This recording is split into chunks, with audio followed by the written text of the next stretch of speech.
We're going to begin tonight with breaking news. The ACLU joining pro-choice groups and medical providers today in challenging Georgia's newest abortion law. They filed a lawsuit this afternoon in Fulton County over the law which bans abortions after a fetal heartbeat is detected. So let's get straight to Joe Hinkey. He's live in the studio right now. So Joe, how is this suit different than the challenge struck down in federal court just last week? A federal appeals court allowed the law to take effect immediately last week, but the groups who filed the lawsuit today argue the law should be struck down based on Georgia's constitution.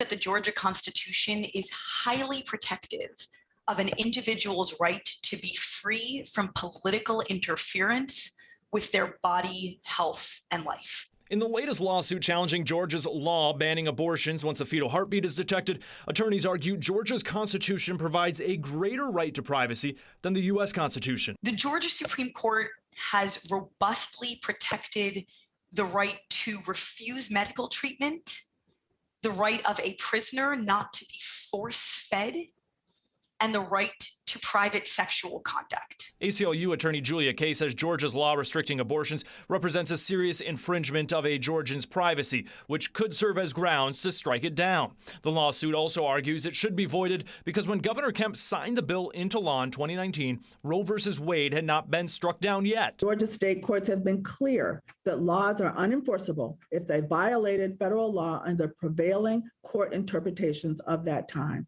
Even though Roe v. Wade has been overturned since then, ACLU of Georgia Executive Director Andrea Young says for any new abortion restrictions to exist in Georgia, state lawmakers would need to pass a new law. The legislature would have to reenact a 6-week ban in order to enforce it. This afternoon, a spokeswoman for Governor Kemp released a statement in reaction, writing in part, "We will continue the important work of protecting life at all stages and increasing supportive services for mothers and their children before, during, and after birth." And Attorney General Chris Carr's office wrote 11 Alive, "We are currently reviewing this filing, and we will uphold our constitutional duty as we do with all lawsuits against the state."